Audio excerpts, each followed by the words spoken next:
अन्यथा यांचं सगळं बिघडावं लागणार. मनोज जरांगे यांची मोठी घोषणा. राज्य सरकारने मराठा समाजाला 10% आरक्षण दिलं आहे. मात्र मनोज जरांगे यांनी ओबीसीतूनच मराठा समाजाला आरक्षण देण्याची मागणी केली आहे. देशभरात एकीकडे लोकसभा निवडणुकांची रणधुमाळी सुरू असताना राज्यात उपोषणकर्ते मनोज जरांगे पाटील पुन्हा आक्रमक झाले आहेत. लोकसभा निवडणुकांपूर्वी मराठा समाजासाठी कुणबी प्रमाणपत्र आणि सगळे सोयरे अंमलबजावणी करण्याची मागणी जरांगे यांनी केली आहे. तसेच आपल्या मागणीकडे सरकारचे लक्ष वेधण्यासाठी पुन्हा एकदा विराट सभा घेण्यात येत असल्याचं जरांगे यांनी म्हटलं. त्यामुळे ऐन निवडणुकांच्या प्रचारातील धुराळ्यात मराठा आरक्षणाचाही धुराळा उडणार असल्याचे दिसून येते.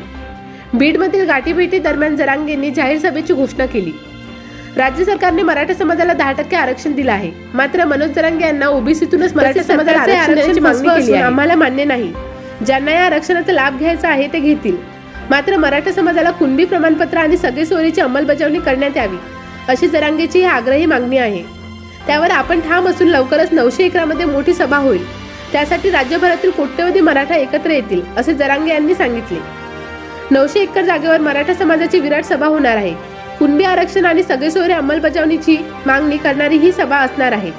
या सभेसाठी सध्या जागा शोधण्याचं काम सुरू आहे.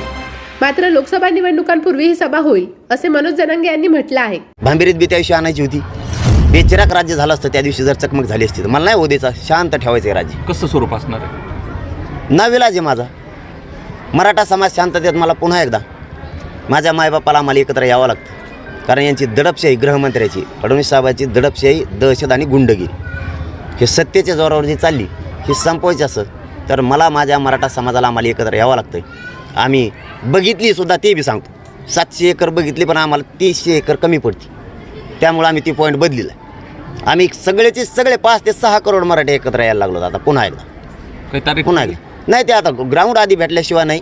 मी सगळं क्लिअर तुमच्यासमोर सांगणार आहे. हे जर नाही थांबले आम्हाला शांततेत एकत्र यावं लागणार आहे आणि सगळं यांचं बिघडावं लागणार. बीड किंवा जालना नाही ते बघणं चालू आहे. आता ते ओपन केलं तर मग तो जिल्हा इकडं मागं लागन हे लागन सगळ्याच्या मतानं ठरवू. आम्हाला बघा जिल्ह्यावर अवलंबून नाही.